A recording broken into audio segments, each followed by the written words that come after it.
So I just want to welcome everyone to our webinar on growth through crisis.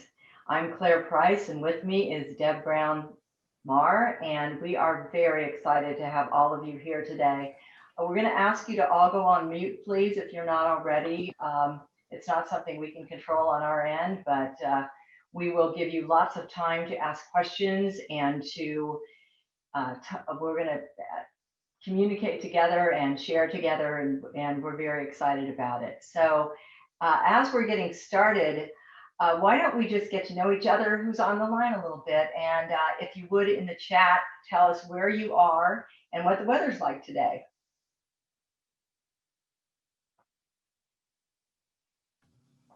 So I'm in Pennsylvania, central Pennsylvania, and we just had 8 inches of snow.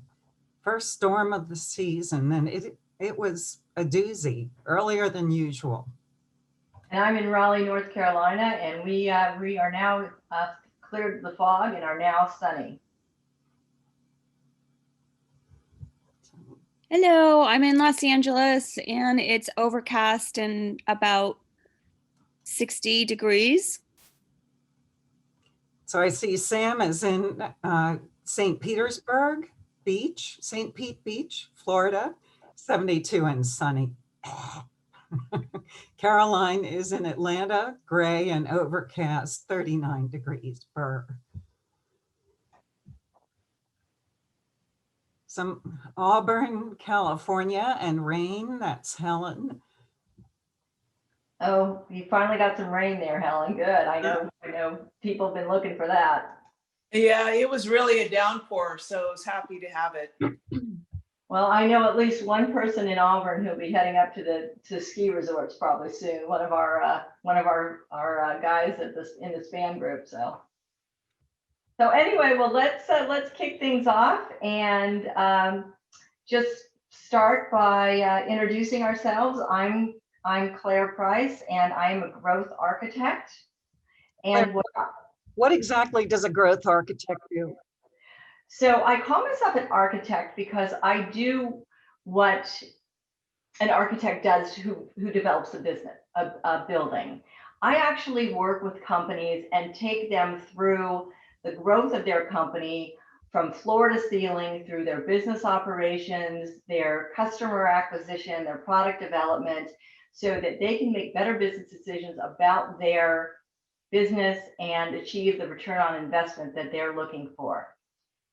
And how about you, Deb? I know that you just recently published the book Sell Like Jesus. What was the inspiration for that book? Yes, as a sales coach, I kept running into small business owners who loved what they did, but hated having to sell it.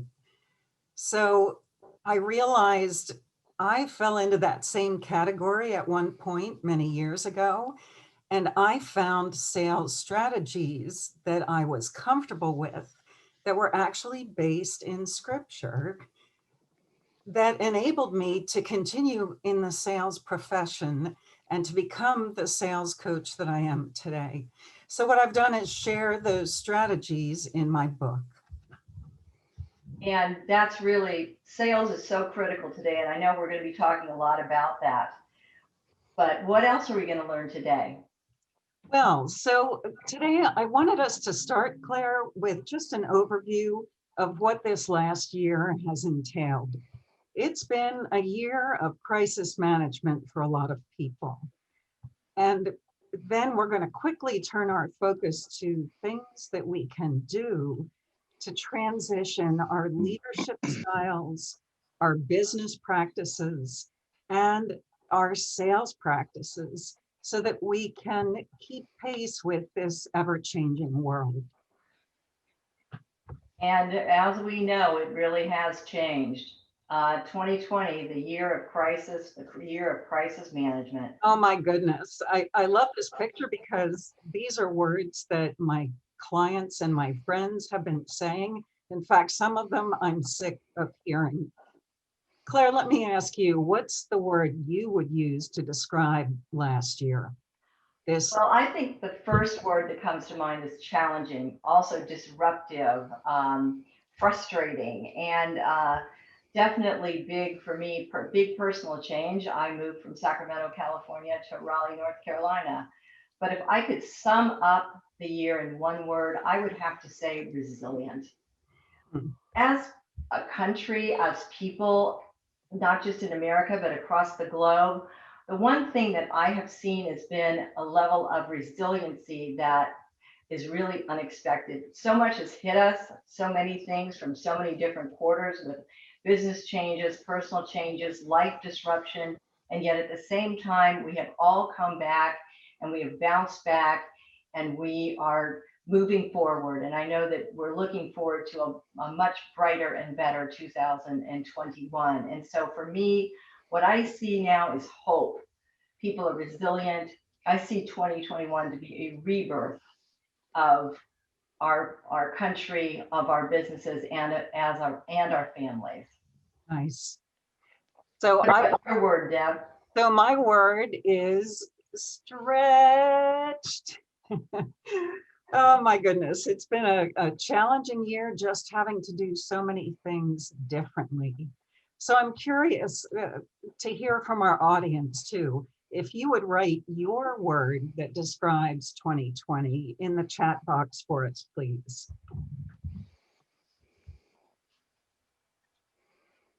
I think one of the things that stretched me the most was adjusting to technology. Just doing this workshop in this format is something I had to work my comfort zone into. So Caroline mentioned faith. Faith has been the word. Yes, oh my goodness. If we didn't have faith, it would be hard to get through. And Monty, flexible. Oh yeah, definitely. Anyone else? Kathy, adjusting. Shannon, adapting. Good words. Mhm.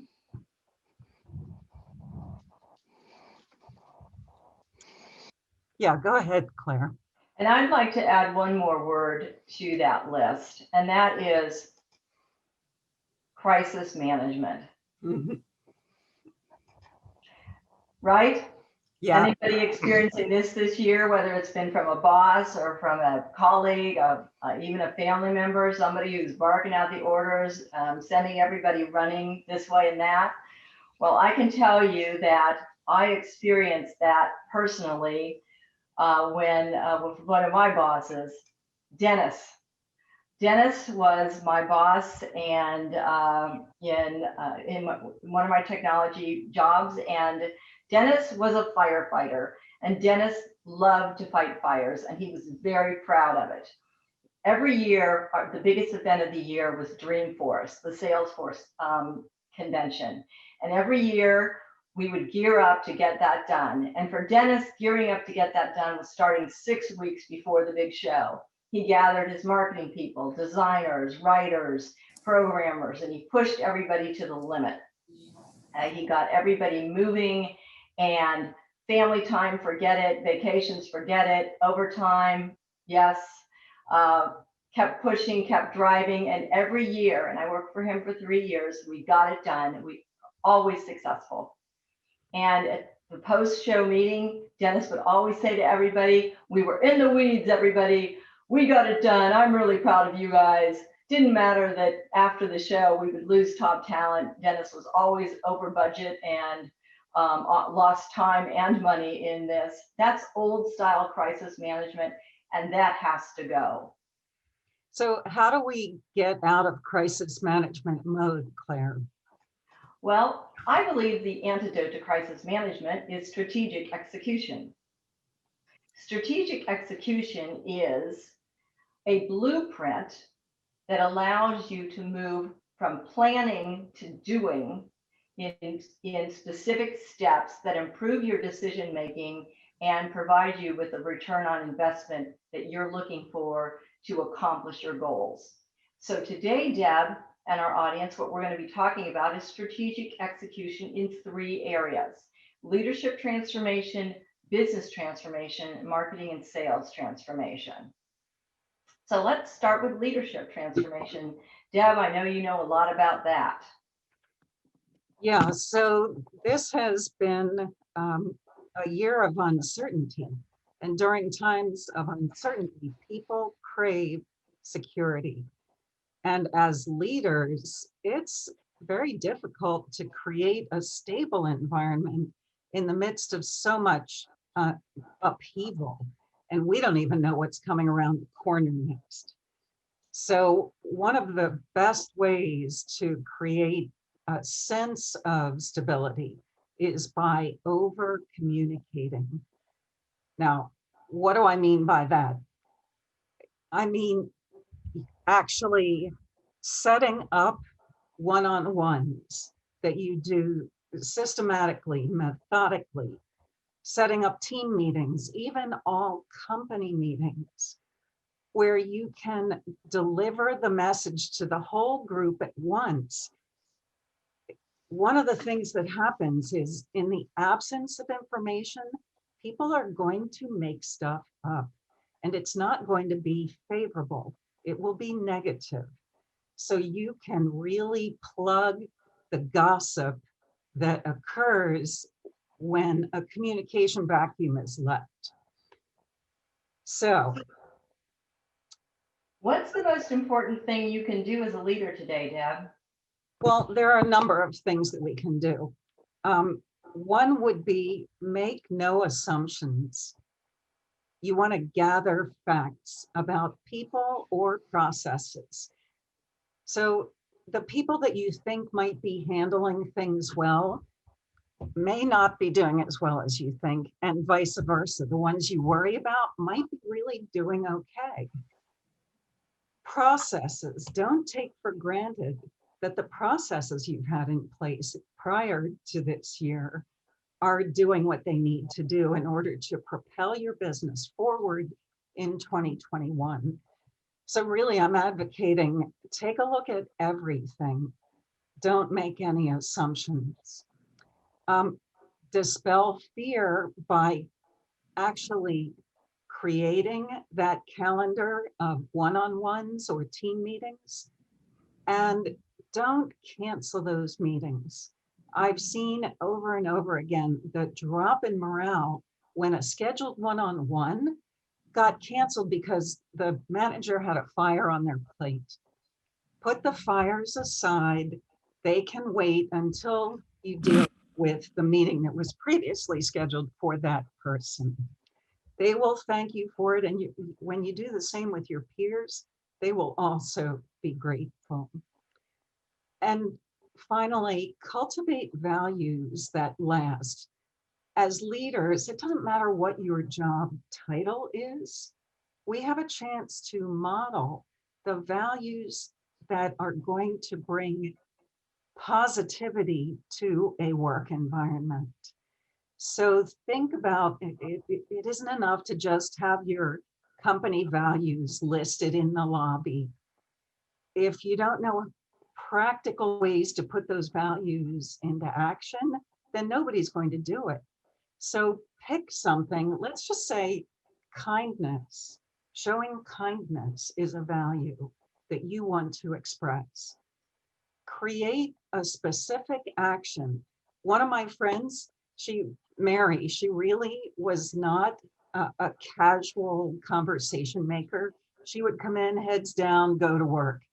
She realized that just saying hello to each of her team members first thing in the morning was an act of kindness that opened up the doors of communication that she didn't even realize were closed. So it's not, I'm not saying it's rocket science. It doesn't have to be hard. Pick the things that you know are going to have an impact in your environment and then role model them so that everybody sees you doing it and they'll follow in kind. And role modeling, Deb, is so important. And I know that you have a lot of things that you can share on that. Yes, so when you do have those regular meetings with people, one of the things that you can role model is to foster creativity. Not only do we want to be thinking creatively about solving today's problems, we have a real opportunity to invite people to participate, to share from their perspective. one of the things I've found is people will surprise you if you give them a chance.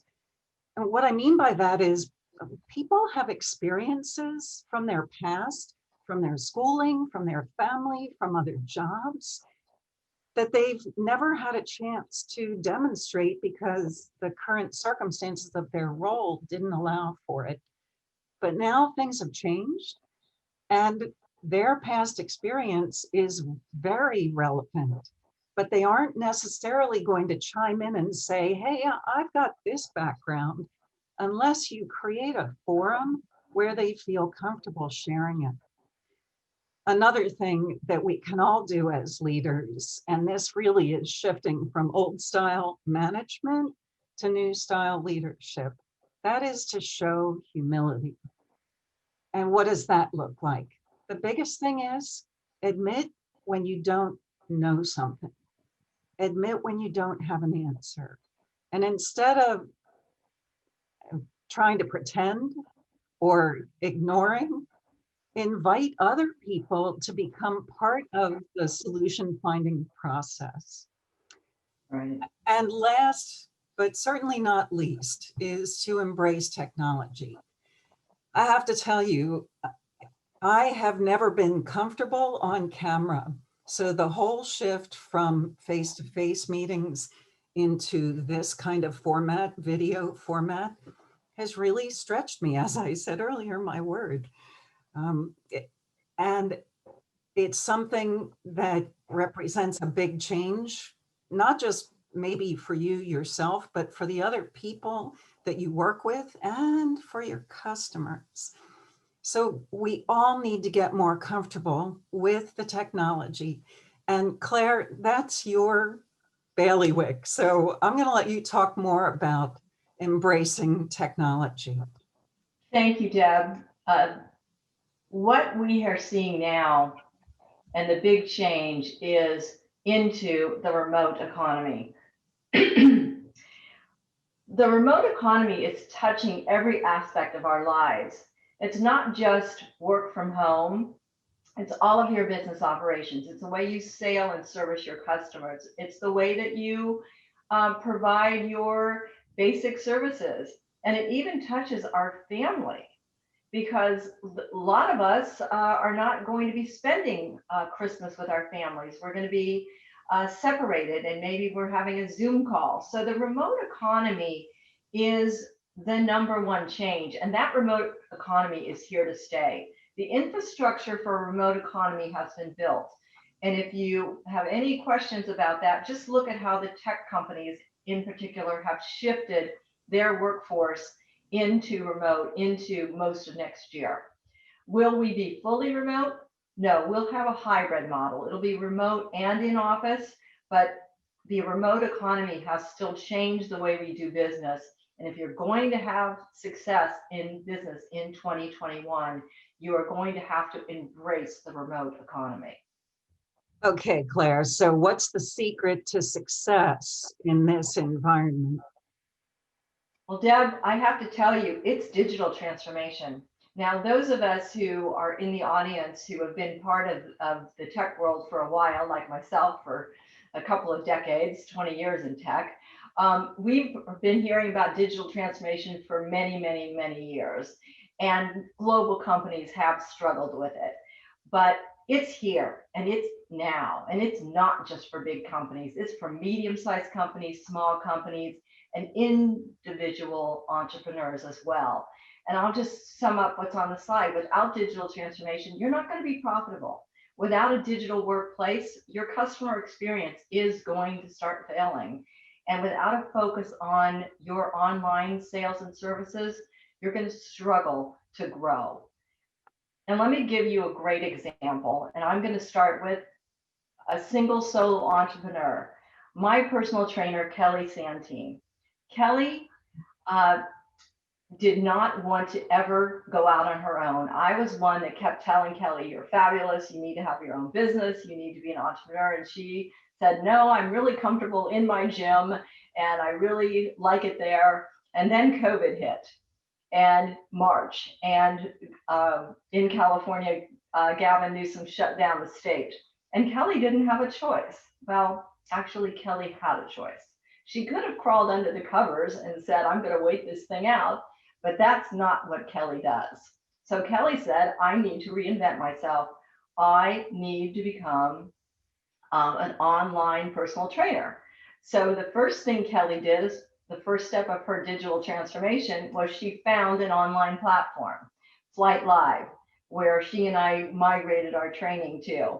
And Flight Live provided her all of the gym structure with payments, with client signups, everything that the gym provided except the equipment virtually. And that's the digital transformation I'm talking about. And that was a good first step for Kelly, but that wasn't enough because Kelly didn't want to be reliant on another business again and have that business maybe go away and then she'd be out again. So she said, no, I'm going to create my own business in the cloud. I'm going to be online. And she created her own website. She and I worked together on this website, which went up about a month ago. And it has all of the things that Kelly needs to be an online personal trainer, including payments and all workouts and everything else. But Kelly took one more step. And this is a step that I want to encourage all the business owners on this call to think about. And that is finding collaboration and productivity tools that will make you even more successful working your business online, having a digital workplace. And that is finding an app or a site that will support what your business does, the operations it does. For Kelly, that was Trainerize. It allows her to deliver on-demand and video workouts.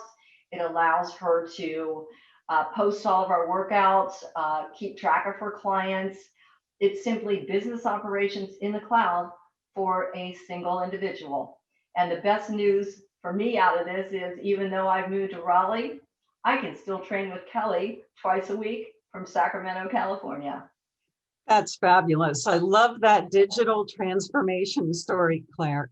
So what other tools do companies need in order to succeed in the remote economy? Well, Deb, thanks for asking. For bigger businesses, for those with employees, I would say the number one thing is to create a digital workplace. A digital workplace is really a modern office in the cloud, a virtual office that has all the technologies that people use to get their work done in today's workplace. And this will not only give you the flexibility that you need to handle your remote workforce or your remote hybrid workforce, but it also will allow you to provide effectiveness and efficiencies by using cloud-based tools that you can't get by the traditional old style software or even something like Excel. It's cheaper, it's faster, and it will allow you to expand regardless of the crisis environment or the continuing COVID environment that we're still in. So I'm starting to get the sense that this is a really big thing, like overwhelming maybe. So what can business owners do to get started? Well, the first thing that they can do is they can take a look at the guide that I created, which is Make Remote Work. It has all of the digital transformation focus areas that you could start with, from customer engagement to customer service and everything in between. I would say that if you're going to get started, that's a big elephant, right? You don't want to take the big elephant with one big bite. You want to start small. So 3 things.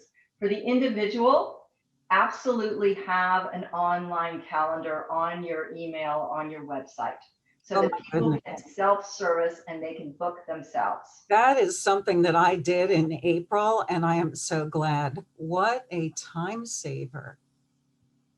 You know, Deb, it really is. And the second thing I would say, if you're a service business, investigate proposal software. If you are a consultant or in a service business where you're putting out proposals, proposal software, it's not only just about creating the proposal. Proposal software actually tracks what the individual who's received the proposal is doing with your proposal. It'll tell you what page they're on, whether they're looking at pricing or features, or whatever.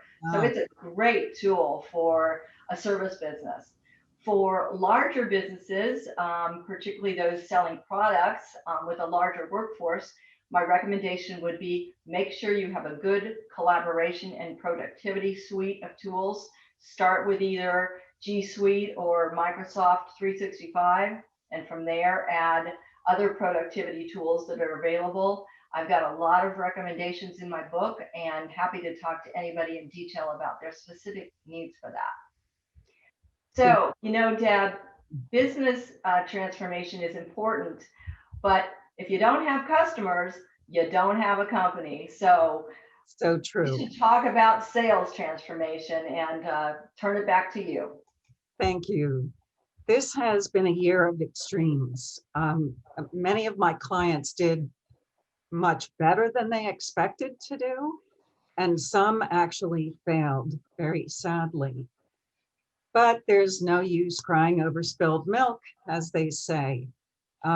It's one of the companies that I worked with gives a great example of how to go from traditional to digital. So this is a shed making company. And in the winter, they always take time to ask themselves, how could we improve sales? They thought if we could do a shed builder, a configurator online, it would give our customers a chance to play around to see what different sheds look like and get an idea before they even came to the retail store, including pricing, um, so that basically they're self-selecting before they come in. And what happened was their sales increased this year over 30%, 30% over last year.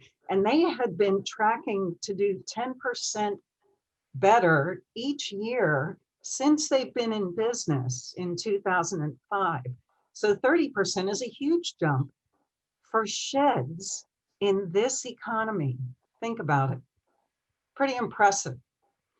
That is amazing. That is such a great example of digital transformation for really kind of an old school company. Very, So how very can other companies duplicate that success? well. I almost hate to say it, but with sales, so often we need to go back to basics and look at what's working well, brainstorm what could be improved and how to improve it, and then explore ways to do that, including technology that's going to facilitate connecting with your customers more effectively. And let's face it, if we as companies are having to go online, our customers are also going online. So we need better ways of connecting with them when they're out there. So one of the biggest shifts that all of us have had to make is in away from face-to-face meetings and towards digital meetings. Face-to-face is happening less and less. So how do we make that transition? So I have some recommendations on the next slide. First of all, Zoom, the all too familiar Zoom environment. We need to be as prepared to get on a Zoom call as we do to go to a face-to-face meeting. So don't skip the preparation. In fact, in some ways, it's even more important. I was just working with Jeff yesterday. Jeff is on the call here, setting up a meeting room so that I can deliver a talk next 2 weeks from now to his group in his conference room. We spent a half an hour working through making sure the video screen worked, the audio, the speakers worked from all points in the room, and that we both could get connected the way we needed to. So can't take those things for granted. We also have to make sure we have the right equipment. One of the first things I did in April when after I bought my Zoom account, I investigated high-end cameras instead of relying on my computer camera, which is not as good, and also speaker systems, because again, the technology that's built in doesn't always fit the grade. We also have to think about staging our home office. Now, you might want to think about doing a standardized branded virtual background if that means something at your company. But also, if you're just using your background like Claire and I are, make sure that it's pleasant to look at, that it isn't going to be distracting to the people that you're meeting with. Then there is the dress code. Dress as if you were going into the office and wear solid colors. Stripes do not pick up well on the camera. Make sure your lighting source is in front of you, because if it's behind you, you will be silhouetted and no one will be able to see your face. Also, don't wear distracting, dangly sleeves or jewelry that clanks, that's going to distract. And finally, with this digital format, we have to become better observers. There are things that we pick up face to face with peripheral vision and watching people's body language that it's just harder to see in a video format. So it means paying a little closer attention. Absolutely. That's really true, Deb. You've got to be observant, but more importantly, or equally importantly, and I've learned this from you since you've been coaching me as well, is that you have to really be good at listening and at asking questions, don't you think? Yeah, those are always sales fundamental skills. The better your listening and questioning skills, the more effective you're going to be. And I would say it's not just for sales, it's for any leader. When we're talking about doing digital meetings, it's we've got the screen, but then all the stuff you don't see to my right, to my left, the door that is over there, the cat that can walk in and go meow, the husband who can be trading out my water for me. It's very easy to be distracted. So we have to discipline ourselves to really focus on the person in front of us, really tune in to what they're saying, because it's through listening effectively that we can actually form better questions that will advance the sales process more effectively. Can you share some of the kinds of questions that might be different in a virtual sales conversation as opposed to a face-to-face meeting, or are they different? Well, that's a good question. I honestly don't think the questions themselves are different.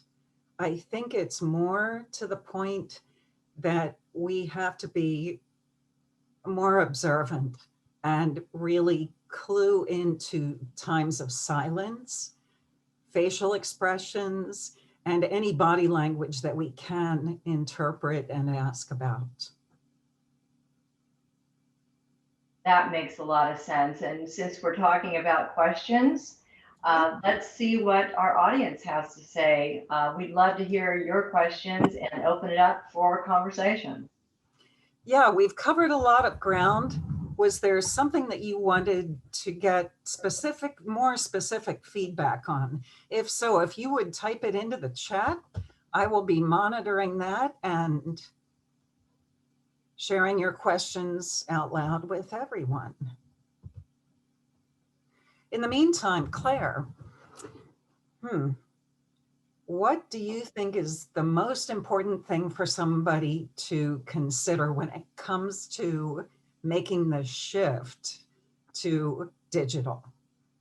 I think the most important thing that people are looking at now, and what I'm hearing from my clients is, what do I do now? Where do I go from here? So in some cases, it's revenue recovery. In some cases, it's expansion. In some cases, it's looking at how do I drive efficiencies. In some cases, it's talent management. And those are all big questions. And I know that prior to the meeting, well, I did get a question from a person in the audience who said, well, what about the companies that are thinking about changing salaries based on the fact that they have people moving from New York to Nashville? And I know I've got a couple of excellent benefits people on the line here, and I think they'd agree with me, but they can chime in with their thoughts. That I don't think you should be reducing people's benefits because of this environment, unless there's a real business operations need to do that. Shannon or Helen, do you have any thoughts on that? Do you want them to go ahead and unmute? You know what? Let's go off mute. Let's go off mute and talk. What do you Okay. guys think? We have a smaller group. So I do have some questions in the chat that I'd like to address after we get feedback from Okay. human resources folks. So Shannon or Helen, I'd love to hear your thoughts on that whole question of how you compensate people when people are now moving from expensive cities to less expensive cities. Hi, Claire. This is Shannon. Can you hear me? Yeah, I can. Hi, Shannon. Hi, good morning. I did definitely agree. And I've heard it from companies that are also having their employees work remote saying, hey, they don't have to commute anymore. And maybe we can cut back on benefits or salary. And yeah, I definitely don't recommend it this year. I mean, unless you have to do it due to your company revenue. We have heard of companies deducting overall across the board, maybe 10% of salaries just due to the total overall revenue loss. But yeah, for people moving from state to state to a less expensive state, I wouldn't recommend cutting those benefits. That could create really bad morale. Yep. Yeah, good. You know, I would agree with you. I think for one thing, people have to be aware of what the people have gone through to even stay with them, right? I mean, you know, it's been a challenge to some people have little kids and they're trying to balance this family and the kids, or sometimes older parents. So Yep. definitely thank you, Shannon, for that insight. Really appreciate it. Yeah, let me go to one of the questions in the chat from Jeff. When you have multiple people like this, how can you be observant of many folks at once? Yeah, it's very difficult. What I'm learning, Jeff, is that it's helpful to have someone administrate the meeting so that you don't have to pay attention to that and you can turn your focus to the people. Another thing that I haven't tried yet, but I suspect is doable, would be to be logged in on 2 devices where you have to do a presentation, have that on one and have the people showing on the other so that you have a bigger view. But let's face it, if you've got 50 people, the squares are this big and it's nigh to impossible to watch body language. So we have to get better at giving people a chance to speak, to give feedback. And breakout rooms is another option where you need people to be able to connect at a more meaningful level. Zoom does have a fairly easy to use breakout room feature where you can put people in groups of 2s, 3s, or 4s, or 10s if needed, to have a more intimate conversation. So I hope some of those suggestions help. No magic answer for that one. Can I make a comment too? Please. Yeah. One of the things that I've seen some people do that I think is pretty effective is just generally throughout the conversation make reference to people's body language. So, you know, oh, I see a few of you nodding or whatever. Oh, So you're acknowledging the fact that people are engaged. You might not be specifically pointing out that Elizabeth is nodding her head, right. but because you might not have that ability to look at a particular name, but you can at least say, oh, I see a few of you are in agreement, or, something like that can help. Yeah, It's that's great. creating that connection, the personal connection through the screen, which we really have to get good at. Thank you for the question, Jeff. You bet. Another from Shannon. She asks if you have a favorite calendar email link for marketing. Calendar program, I assume you mean, Shannon? Yeah, I would say that Calendarly, I think I'm probably mispronouncing it because I tend to do that. It is the best one that I have found to date. There's others. That one is getting more and more sophisticated. It's allowing you to do a lot more. And of course, with all of these apps, you have to make the decision. Do you want to stay at the free level and take the basics, or do you want to move it up to the advanced level where you have integrations with your collaboration software, where you have the capability to do multiple events, like for example, not just one-on-one calls like my version lets you do, but large event marketing and that kind of things. But I would definitely take a look at that one first. Thank you, Claire. That's a good one. And I did, that's the one I used and I did like it. But I had another question for you real quick on the, I didn't even know there was a proposal software out there that tracks where the prospect or client is and looking at it. That's really a great idea. Yeah, there's three of them, Shannon. Bid Sketch is probably the best, but it's also the most expensive. There are two others, and I'm blanking on the names, but I will follow up with you and provide you with that list of different. Yeah, the cool thing about it is, and the reason for it is that it will say spent 30% time on pricing, spent 20% time on features. So when you do your follow-up call, oh, well, this person is concerned about pricing. Let me see where they are. You can really formulate your strategy, and that's what I really like about it. That's awesome. fabulous. Thank you. Sure. I have to say, I have used Make Remote Work, Claire's book, shamelessly. It's a PDF that's searchable. So when I needed to look for cameras, I looked in her I just typed in the search bar. When I needed to look for microphones, I did the same thing. So if you haven't looked at that yet, it can be a great resource when you have those needs. So Sam also had a question. If there was one thing you want us to get from this seminar, what would it be? Claire, I'm going to let you go first. Okay, well, Sam, thank you for that wonderful question. Very thought-provoking. And what I would love all of you to come away with is, number one, optimism for the future for your business.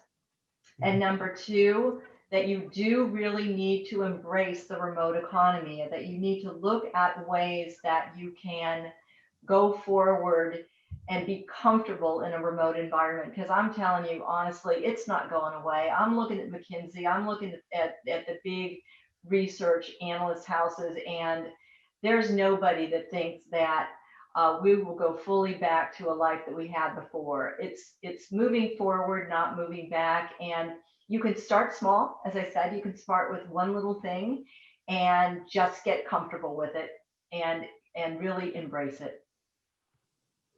And I would say, from a sales perspective, salespeople are typically, they enjoy talking with people. They don't enjoy the administrative side of their job. So you may have already invested in customer relationship software that they are not utilizing fully. So it's always good to go back and look at, if you don't have the technology that facilitates sales, then that's where you start. If you have it in place already, then it's a training issue, and getting people to do the things that they know how in their head, but they're not carrying through to execution. And that really brings us back to Claire's antidote slide. Strategic execution is going to make the difference for all of us, regardless of what area of your business you're looking at. It's that challenge that we all have of changing the way we've always done it, that's rote, that's automatic, that comes naturally, and going, stop, wait, what do I need to do? Acquiring the skill to do it well, then actually putting it into action, and then evaluate the results and make adjustments so that you continue to improve. Thank you, Deb. I know that we've seen a couple people have to get moving to their next meeting. So why don't we wrap this up and Yes. just thank everybody for your time. Thank you very I much. do want to let you know that this recording will be available to you, and you will also get a copy of my book, Make Remote Work, and you will get the first chapter of Deb's book, Sell Like Jesus. In addition, we want to offer you the ability to have a 3-hour planning session with either or both of us. And you will have a link to book on our calendars. We both have the remote calendars to start that planning session. So thank you again for attending. Here's our contact information, and we wish everybody happy holidays and a really bright and wonderful new year. Thank you all very much. So great to see you all. Thank you for coming, and have a blessed Christmas.